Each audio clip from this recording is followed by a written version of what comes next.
Good morning. Thank you for joining us today. Sorry, I got the webinar out there a little later than normal, but appreciate everybody clicking on to join in today. My name is Sean O'Brien. I am the president of Quick Rate, and as always, I'm pleased to be joined by Steve Huntington. Steve, you want to go ahead and introduce yourself? Yeah, good morning. Thanks everyone for taking some time on this early fall Friday morning. Finally feels like fall. Actually, I know it's a coffee talk, but I've actually got they make cider in K-cups now. So this is a K-cup of hot apple cider. All right. It's actually pretty decent. But I've been working with Sean for over a decade now, building these tools in Quick Rate and Quick Analytics. And my background, I spent my entire career working with community financial institutions, everything from strategic planning and valuation to M&A and capital planning type work. And since everyone seems to be talking about football, I'm a Wake Forest University graduate. All right. It is football season. It definitely, you can feel it in the air. So again, thanks for everybody for joining today. As usual, participate by submitting any questions through the Q&A or the chat feature. We'll monitor those throughout the presentation and take those either during the middle of the conversation or wait till the end, depending on the volume of questions. As always, we will send out, likely on Monday or Tuesday, an email with a link to today's recording as well as a copy of the slides. So don't feel like if you missed something or you have to step away, you won't get everything. We will send out an email with all that information early next week. Probably Monday afternoon and first thing Tuesday morning. So depends on the Monday. So again, I think hopefully you've found, as we've certainly felt like we've been able to use these monthly discussions to share what we're hearing, what we're seeing, allow you an opportunity to ask questions, discuss any potential improvements or concerns with the tool. But I think we feel good in that your attendance indicates that these have been helpful. So as we've our intentions to continue to keep doing them to make sure we make this CECL transition continue to be as smooth as we possibly can. So again, we're going to ask for you to indulge us. We've started the last few months with just a few questions. We're going to continue with that today. Just 4 questions today, but certainly would appreciate your participation. Many of these are the same questions, so but we're just trying to see again directionally if anything's changing from month to month. So the first question, again, what concerns you most over the next 12 months? Liquidity, credit quality, AOCI adjustment, or loan demand?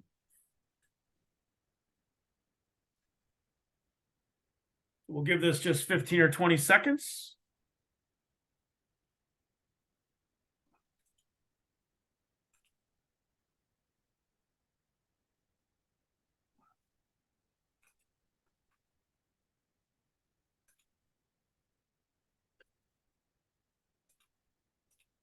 Okay, we'll go ahead and end this one. Not surprisingly, liquidity still kind of top of mind, front and center for everybody. Loan demand next, credit quality, and the AOCI adjustment. So thank you for participating. The next question is regarding past due loans. Are your past due loans higher or lower than this time last year? So 3 choices: higher, lower, about the same.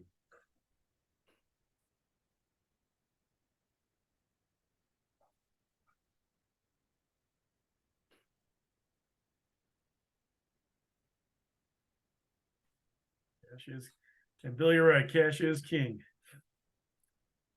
Never more true than today. Okay, so let me go ahead and end this one and share them. So right now, about 49%, about the same, 44% higher, and 7% lower. All right, so next up, reserve. This is a familiar question. Will you be increasing your reserve this quarter? Give that one just 20 or 30 seconds.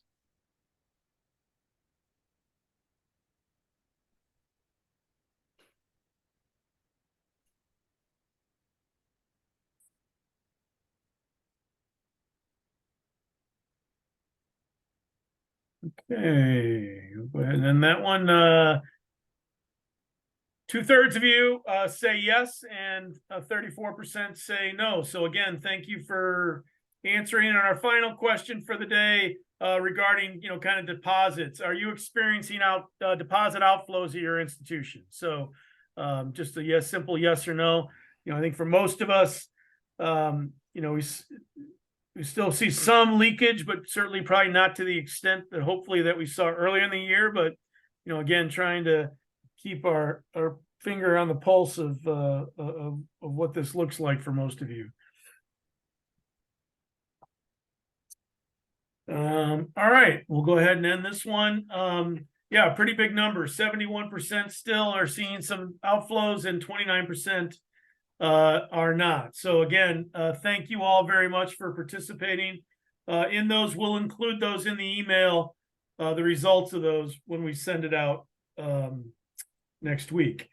All right, so Bill thinks, yeah, his reserve's been rising mostly to increase in the portfolio size rather than loss rate. So that's certainly, yeah, good to know, and a little bit more granularity to our question. So that may be something to think about next month.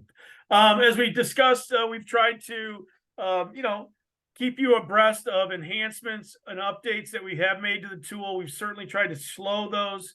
But again, we've always felt like we should use these as an opportunity to discuss those. So this is really more of a placeholder on some of the things that we've done. I'd again highly, just let you know, right? Any change we make to the tool typically is an enhancement. It's an optional feature. So even though we did it or added it, it doesn't mean that you need to use it. We just, again, trying to build a little bit of flexibility, into a tool that has hundreds of users who may have different perspectives. There's not one same perspective. So just trying to build a little flexibility and optionality. We've also found that there's more than one auditing firm out there. And they all have various opinions on what they like to see and how they like to see it. Well said, Steve. Well said. Okay, so again, just a reminder, everything we do as we add them, they are typically optional, just enhancements. So again, one of those is this look back period, and now, a tool that we've built, again, not needed or required to be used, but we did want to take the opportunity to discuss it again. So I'm going to turn it over to Steve, and Steve, take it away. Yeah, we'll start by looking at the screenshot here, and then we'll use the interactive tool live for just a minute to kind of go over this. And this is around the time of each quarter where we remind everybody that once the new call report data comes out at the end, next month, towards the end of at the end of next month, then we should be we're rolling our old scenarios and incorporating the new available call report data into our scenarios. And we've gone over in good detail a bunch of times kind of the very easy way to do that by just rolling the look back periods forward one quarter. And so you're now, as soon as the data is available, and updating your balances and whatnot. But this is some additional functionality we added into the tool relatively recently that we have talked about, but wanted to go into a little bit more detail today because we've been getting a lot of questions. Is when is it appropriate to choose a look back period that does not match the warm?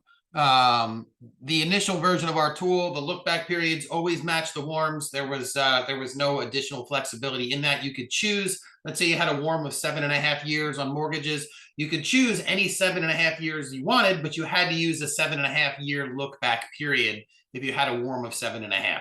That's a straightforward, still completely acceptable view, but we have people who had unique situations or situations where they wanted to take into account a larger swath of history or a shorter swath of history than their warm would suggest.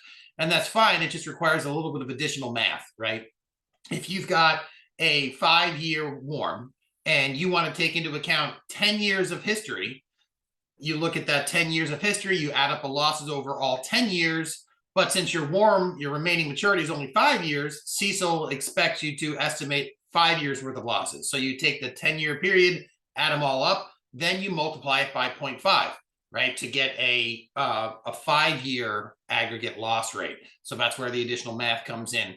A good example of that is many of you may have had negligible losses throughout large portions of your loan portfolio in the recent past. For example, let's say you do have a 7.5-year warm on your mortgage portfolio. And over the last 7.5 years, you've aggregated only a handful of basis points of losses on the entire mortgage portfolio.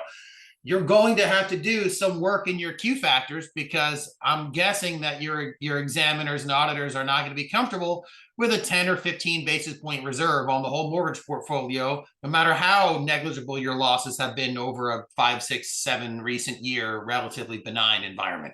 That's a situation where you might say, hey, I'd like my look back period to go all the way back and take into account part of the last credit crisis. I'd like to roll back and look at 2000, let's say 2010 on, right? A 12 years worth of data, so I can get some of the losses that were higher during the last credit cycle into my historical outlook, or not historical data, do a little bit extra math there. And then I have a little bit less burden on me from a Q factor standpoint, right?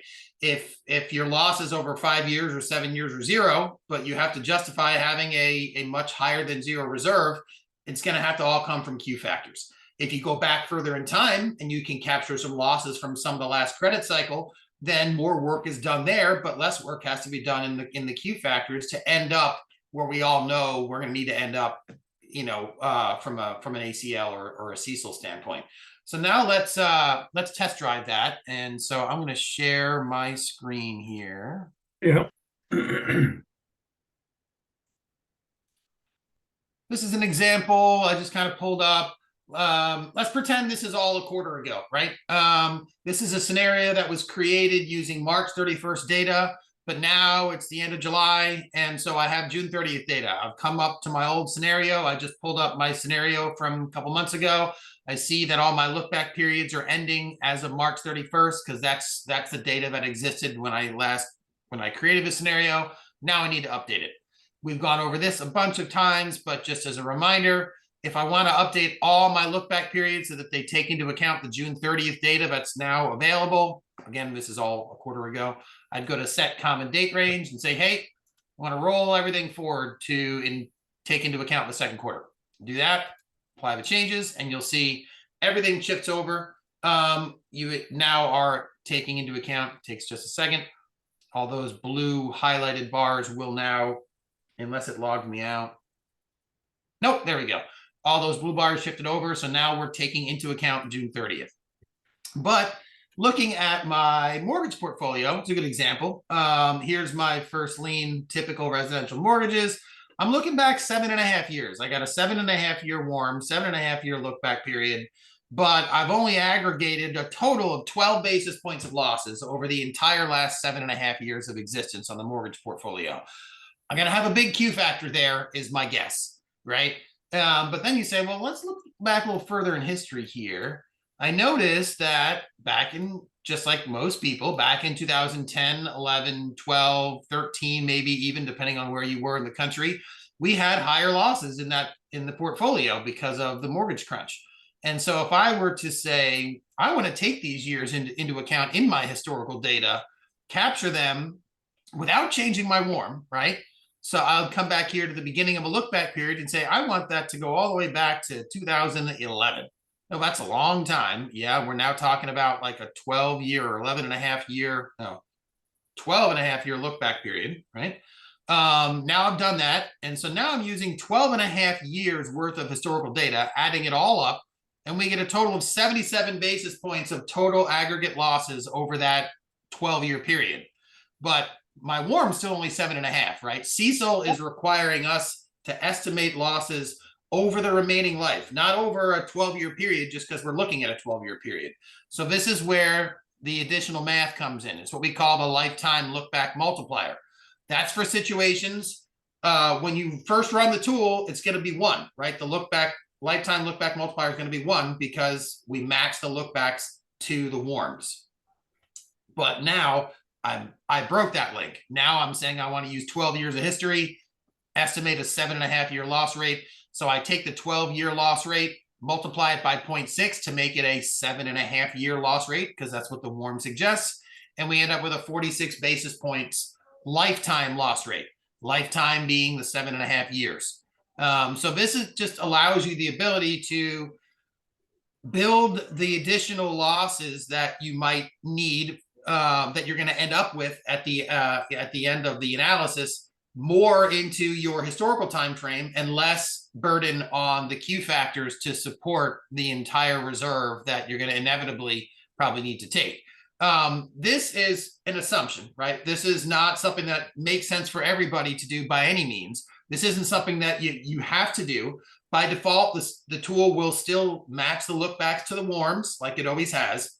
But if you look back in your history and you think about that and say, well, we're getting a lot of flack, on our Q factors. We thought we put some good time and energy into justifying them to, some points for paper in the Q factors, but our losses have been so negligible that like all our reserve is coming from the Q factors, and it's getting exhausting to have to keep justifying it over and over again. This is a situation where if your numbers look like this, you could say, hey, I'm going to take into account part of that last credit cycle in my history, so I don't have to Q factor it in the future. So just a kind of two different ways to skin that same cat, and it just gives you additional flexibility in how you want to handle the expected losses and how you like to think about it. Sean?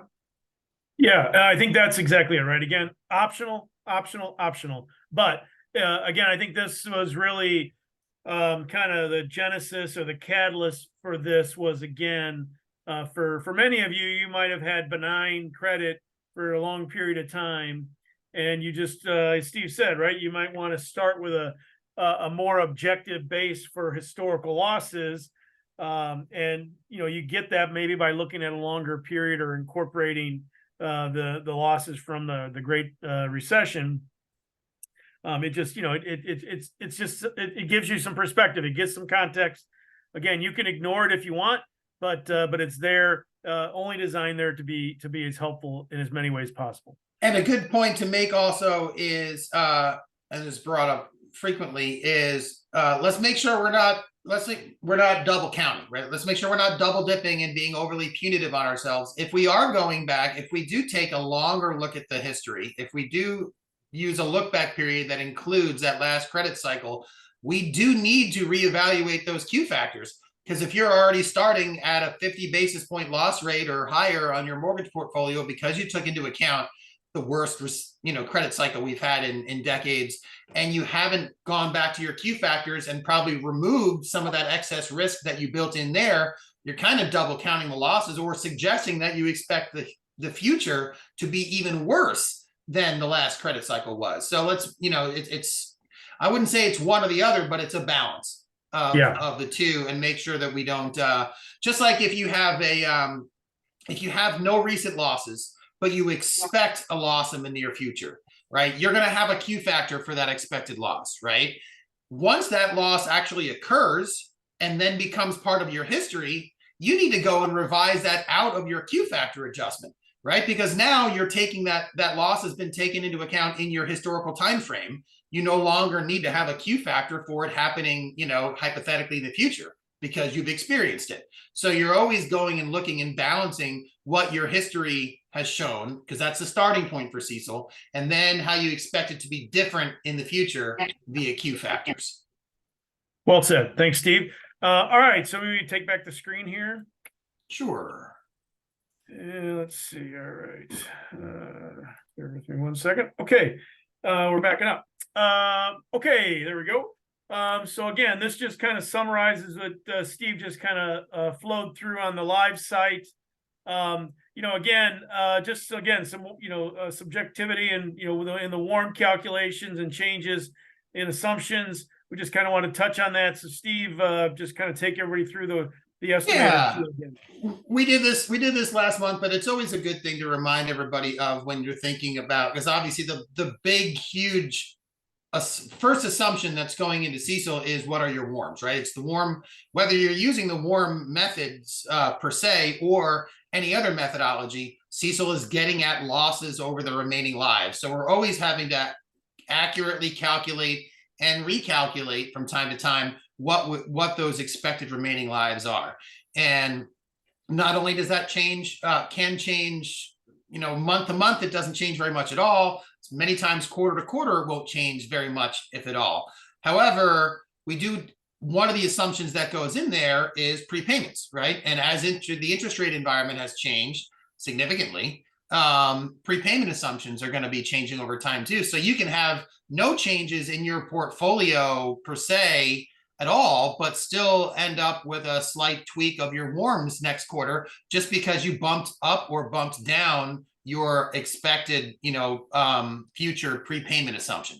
So there's different ways of calculating the warms, just like everything else with CECL. There's even some subjectivity in what seems like basic math, right? In calculating the remaining maturity, contractual maturity adjusted for prepayments and other adjustments. So we wanted to present, which we do this is our Excel-based warm estimator tool. Many of you are familiar with it. Many of you are having us do this for you. And some of you are just, I think, using it on your own, which is fine as well.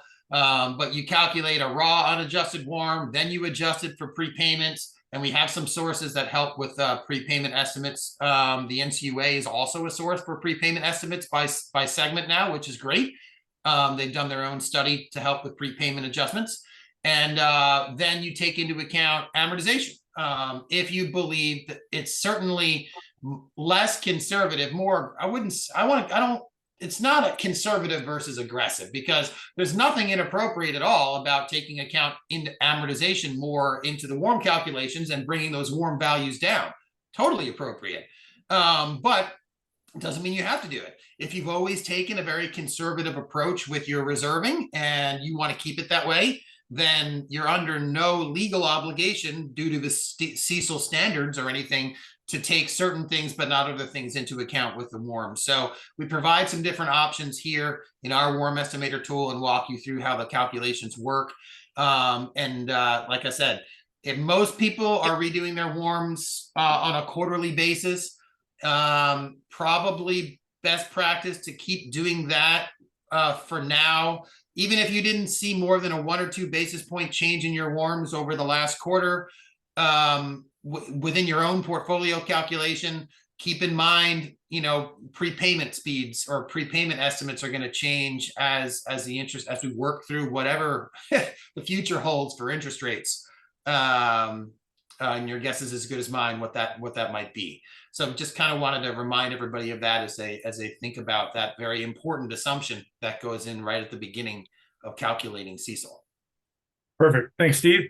Next up, I think you kind of touched on this a little bit, but just on the prepayments as well. Yeah, and so one of the best source, we now have an excellent source for some of this warm data, and it's coming directly from the NCUA. Well, not directly from the NCUA, but the NCUA hired some sort of third party to do an analysis that they update every single quarter, taking data, loan level data from credit unions under $100 million in assets from all around the country, and calculating recent historical prepayment rates at the segment level. So same exact segments as we have in our tool, which is great. And actually doing adjusted warm calculations that adjust for that prepayment estimate and assumption, and for amortization in the same way that our tool does. So these are some great starting points for warms. If nothing else, if you're doing your own warm calculations, this is a great sanity check, right? Because these are average values calculated directly through the NCUA for smaller credit unions around the country. So pretty applicable to most of you, even if you're $200 or $300 million in assets or 500 million. I don't necessarily see that. That doesn't mean that these prepayment rates or adjusted warms are going to automatically be completely inappropriate for you to use as a guide, in my opinion. So this is a great way to check. Hey, we keep calculating a 12-year warm on this segment. That doesn't sound right. You come here, you see that the NCUA is doing it. They're getting 4 average. That's something to look into. Something to look at what's our methodology? How are we calculating it? Are we being overly punitive in that calculation and shooting ourselves in the foot? So yeah, just kind of more data to help that. Perfect. All right. So I think we've touched on this maybe in last month's coffee talk, I think one of the things that, we want to do for all of you is give you more information, right? So, a lot of the beauty of CECLSolver is aggregating your credit union's information. And while we've begun some preliminary things just on, credit union data, we really feel like we're at a point now where we can start to really try to even add more. And so the first step in that is really what we've called the Excel add-in tool, which really serves as a way to import any piece of the call report data into your own spreadsheet. So, we're going to continue talking about this. We're going to continue, increasing the access and the availability, and hopefully your education about it. But as we prepare for that, we just want to have Steve touch on this again here today. Yeah, we'll look at a screen and then the screenshots here on the PowerPoint that you'll all get a copy of, and then we'll show a little bit of it live as well. So this is something we've shown you guys the last couple months, that just kind of looking at what was the result of CECL in our reserve levels for, let's say, $100 to $500 million credit unions around the country. NCUA peer group 5, they're the big one, right? There's I cut off my screenshot, slices off just the left-hand side there. That's not 101, that's 1,101. So there's 1,100 rows of credit unions that I hid in this Excel file. And then I did some basic calculations to look at how the reserve to loans level has changed over the last 6 quarters for all the NCUA peer group 5 credit unions in the country, of which there's over 1,000. Where did this data come from? Came directly from our Excel add-in tool. So if you'll go to the next screen, I'll show you 2 ways that you can use it, and then we'll actually do it. So when you download the add-in, there will be a button on there. It's not there yet, but if you want access to the add-in, give us a call. We'll talk to you. We'll talk you through how to download it, what it means for your subscription and everything else to QuickRate. And then once you have it downloaded, when you open Excel, you'll have this, the ribbon that's on top of Excel. You'll have a button for quick analytics. When you click on it, you'll get all these options. And you can search for credit unions like this. I just said, hey, I want to see all the North Carolina credit unions between $50 and $100 million in assets. There's about 16 of them. And here they are. As soon as you choose that, it populates with the names and places of all the credit unions that meet your criteria. Then you can start picking fields. I say, I want to look at net income. I want to look at ROA, equity. I want to look at, loan composition, what percentage of loans are used vehicle loans for the average credit union in my neck of the woods. What kind of charge-offs are people having on them? You can pull all this data directly into Excel and then analyze away. The other way you can think about this tool, instead of picking a big list of banks and having a handful of fields, right, a filtering tool or looking at peer data, you can use it to look at your own data or kind of a side-by-side analysis of you and another institution over a period of time. Like if I want to see my own balance sheet over the last 5 years, or I want to see a competitor's income statement or asset quality over many periods, that's what's on the next slide here. So Sean, if you can switch one more, just a different view, right? It's what we call a custom template, where you say, hey, our guinea pig for today is Wisconsin. They're a bigger credit union in Wisconsin, as you might guess. And I wanted to just look at reserves and earnings and charge-offs and net worth over the last 3 years and over the last 4 quarters. So you can choose kind of a data point you want, and it shows up, with the fields going down a column and the different periods across multiple columns. So now with that in mind, I'll show you exactly kind of how that works. Just open up the Excel spreadsheet because I think that would be helpful. Screen share and share. So here's exactly that. The 2 screenshots I just showed you in the PowerPoint directly in Excel. Let's create a new one. Let's go right in here and let's go to Quick Analytics. I've already logged in. So you would log in with the same credentials you log into the interactive tool. You don't have to be logged into the website. You simply open up Excel and log right in. And you can do all this directly here. I'm going to search for credit unions. unless it's already logged me out.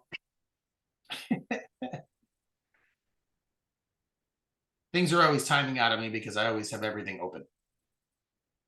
We'll give us a second and I'll close out and reopen if I have to.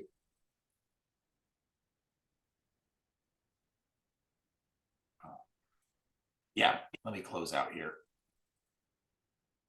All right, hold on 1 second. It's bound to happen to me, Sean. It's the beauty of live TV, Steve. Nothing's not doing anything wrong. It's supposed to time out after a while, but it just Right, never right. asks me for my permission before it doesn't. That's the problem. Technology rarely does. All right, this new one. Just bear with us just a second.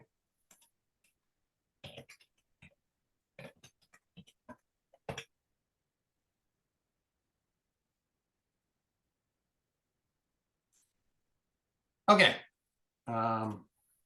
There we go. Log back in. It's a new file. No big deal. I click on search CUs and I can either pull up the whole NCUA peer group 5, which would be 1,100 institutions.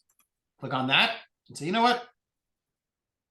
And yeah, I can use, there's 1,095 of them.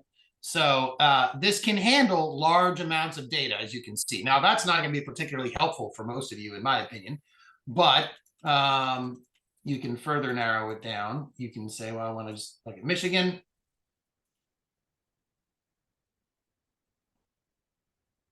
I'm just retrieving that data instead. There are 194 in Michigan. And so I can use these credit unions. So we'll use all of them. Why not? Boop, boop. There's all 194 of them. Now I can select the data points that I want. So I click on select data. I want credit union data. And so I'll say, why not? Delinquent loans and net charge-off ratio and maybe ROA. And I want to do it for, yeah, I'll use trailing 12 months ending June 30th. Maybe I also want a couple of these things as of March 31st, so I can add the field and I can see a couple of these things over time, and I want to use that. So I just added, what, 5 fields for 194 institutions, and it's all populated. So these are all the Michigan credit unions in NCUA Peer Group 5 with all their values. You can, if you change a date, you can say, you know what, I just want to update. I want to look at that as of a year ago, actually, and I hit refresh. It'll go and say, all right, you refreshed just this column, just this date. And so zip, all these values just updated for June 30th of 2022.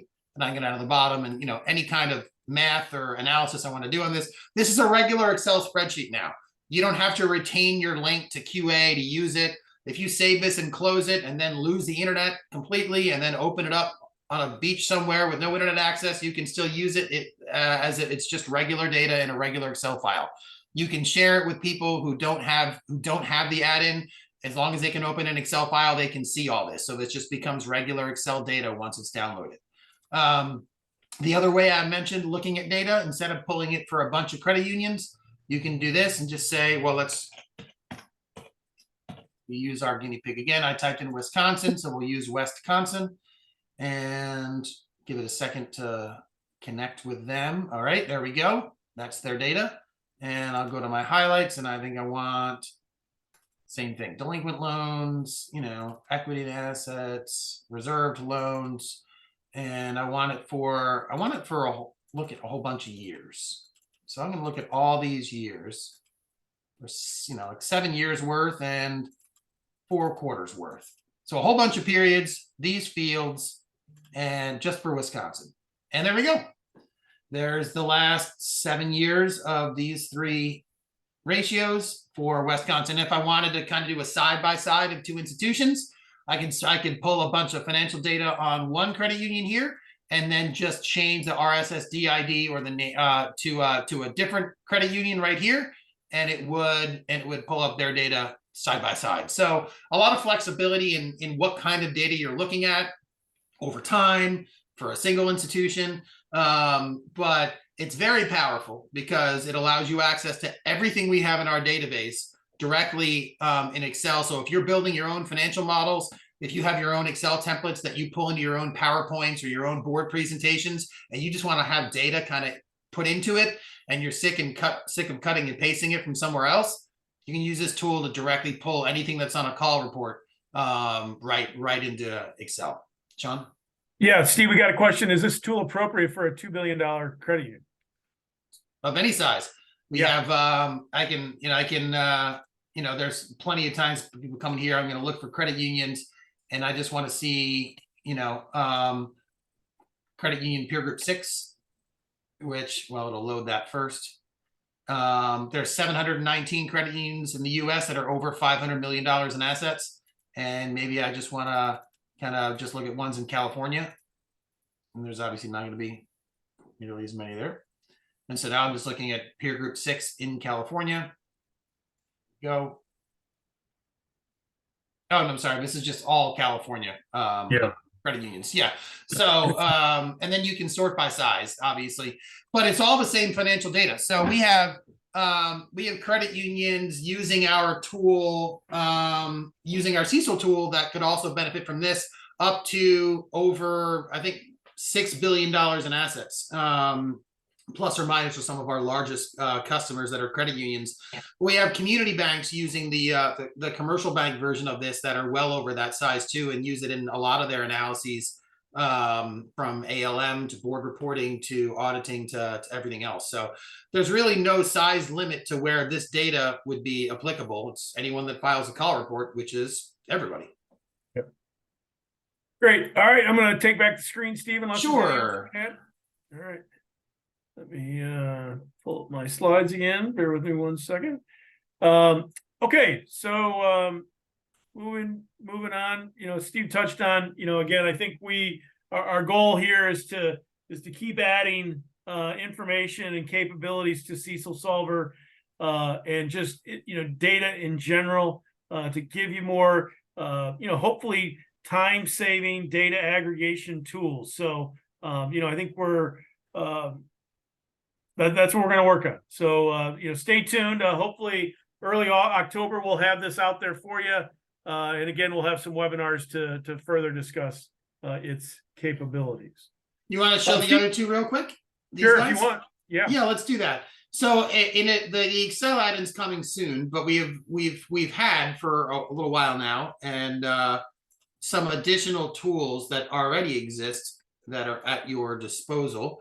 One of them is just when you first log in, before you even go to the CECLSolver, if you click on your credit union name, you'll get a map of all your branches with information about them, and then just financial highlights. Not an absolute ton of financial data here. It's just a single template that just shows some financial highlights, but also compares it to your peer group and gives you a percentile rank. So if you were curious about how your reserve level or how your earnings levels compare to your peer group in a percentile rank kind of way, and you can look at your peer group nationally or regionally or just in your state. So you have some options there. If you this regional is, there's 3 regions, right? It was about 5 years ago now. The NCUA sort of reorganized itself around Eastern, Western, and Southern regions. And so the Western there's 3 regions is the long story short. So this is available, and this is not just available on your credit union. You can search for it for other credit unions and look at their financial summary and maps as well. Then there's a tool that we call the Credit Unions at a Glance. This is kind of like, this is just a quick and dirty version of what the Excel add-in would provide in much more robust fashion, right? So this is almost like a little window into Excel where you can look at credit unions from your neck of the woods and do some sorting and some comparison. Anything you can do here, you can do 10 times as much in the Excel add-in, but it's available right here in the interactive tool in a very convenient manner. So if I was looking at all the credit unions in Wisconsin, and I can look at a region or look at a state. If I wanted to, this is sorted by assets, but I can sort the other direction too. And you can look at these, and you can look at some, financial averages and medians, and there's some balance sheet data, profitability, yields, asset quality, and their insurance number. And you can click on any of these guys. So if we click on, there's Wisconsin. What if I click on Marine in La Crosse? There they are, all their financial information. So it's an easy way to click through, right? If you're looking at some of your competitors, curious about their performance, and then want to click through to get more details about an individual credit union, you just click right on through. And you can change periods and everything. You can go back in time. So yeah, this is 6 quarters worth of data. You can look at 6 years worth of data. Obviously, we don't have 2023 yet. That'd be amazing. But it's very flexible. Once you're ready to export, single click, PDF export. There we go. Nice 1-pager financial summary of a credit union. You can bring it to Excel. You can print it right off, put it in PowerPoint. John? Fantastic. And again, like our expectation and our hope is, sooner than later, we'll start to build out more pages, even for this as well. So a lot to, excuse me, I'm fighting a little bit of a sore throat today. Lot to look forward to, as we move into next year. All right. So I think that, kind of brings us to what we wanted to discuss today. Again, please submit any questions or chats that you might want to. Just a reminder, as I mentioned, we will be having a webinar in October on the add-in tool and on the 11th. And then next month's Coffee Talk, we'll welcome back our dear friend Paul Allen from Saltmarsh to join us. And again, take any questions or concerns or anything that you're experiencing or thinking about. But those are the next couple of things that we'll have an opportunity to speak with you again. I don't see any additional chats or questions. So, Steve, any final comments before we let everybody go? Nope. As we get closer to making some of that stuff available, if you really want to dig into the add-in or dig into any of these other tools or, have a discussion, please reach out to your salesperson or to us, and we'll put that on the calendar so we can help you with anything you need. Awesome. Thanks, Steve. Thanks to all of you for making these Coffee Talks so special. We appreciate it. Bill, I'm with you. Go Irish, beat Buckeyes. I'm headed to South Bend. Hey, Wake Forest got 2 votes in the coaches poll. Okay, right down there at the bottom of the coaches poll, below where all the top 25 are. There's this very small 2-point gray italic font that says Wake Forest. So we're coming for all of you. Just so you're aware. As long as the ACC still exists, because if that goes away, then I don't know who will be playing. Exactly. But look forward to, hope everybody has a great weekend. We'll see you next month, and have a good weekend, and thanks so much again for joining us. Bye now. Thanks, everybody.